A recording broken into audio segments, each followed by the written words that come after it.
As Benjamin Franklin once said, nothing is certain in life except death and taxes. And tomorrow starts tax filing season. And joining us now, Monique McGrant. She's from McGrant Tax and Bookkeeping. Good morning. Good morning, Casey. Thank you for being here. This is the start of your Super Bowl starts tomorrow, right? Yes, it does. Yeah, and this is the first tax filing season that we have seen that hasn't been dramatically impacted by the pandemic. Correct. So is there anything new that filers need to know? So for this tax season, it's pretty much pre-pandemic.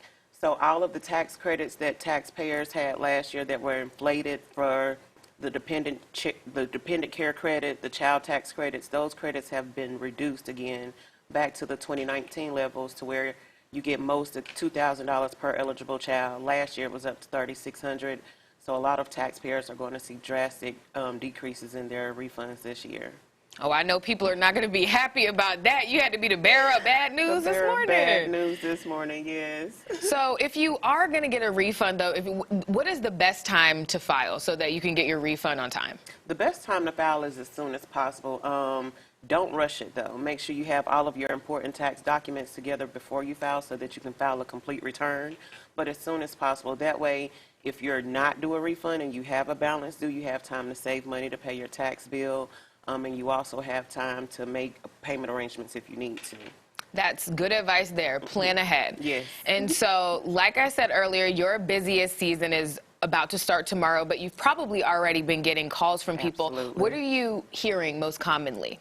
Most commonly, we're hearing about people who can't get identity pins because they have identity theft issues in the past, and so each year the IRS sends identity pins. Some people didn't get theirs for whatever reason, and so I've just encouraged people to make sure the IRS has their correct information, their up-to-date, most recent address, and if not, then they would have to create an account to retrieve the information online from the IRS website. Yeah, and online is probably the best way to do it because we all know what happens when you call the IRS. You will get frustrated. But this time around, the Internal Revenue Service claims that they have hired thousands more agents to answer the phone and respond in a timely manner. How do you think that's going to impact the filing season? Well, it was estimated that about 3,000 to 4,000 agents were hired, so hopefully they were. And they will be able to help with the backlogs from 2020 and 2021, as well as answer all of the phone calls from this year.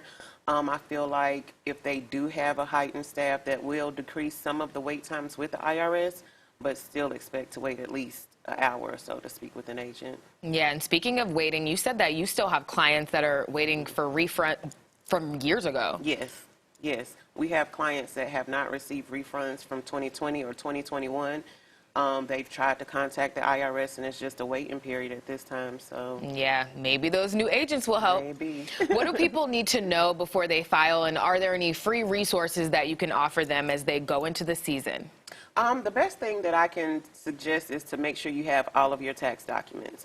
I know some people want to rush to get refunds timely and everything, but it's important to make sure you receive all of your W-2s, 1099s, interest documents, any student loan interest documents that you may receive, or itemized deduction documents.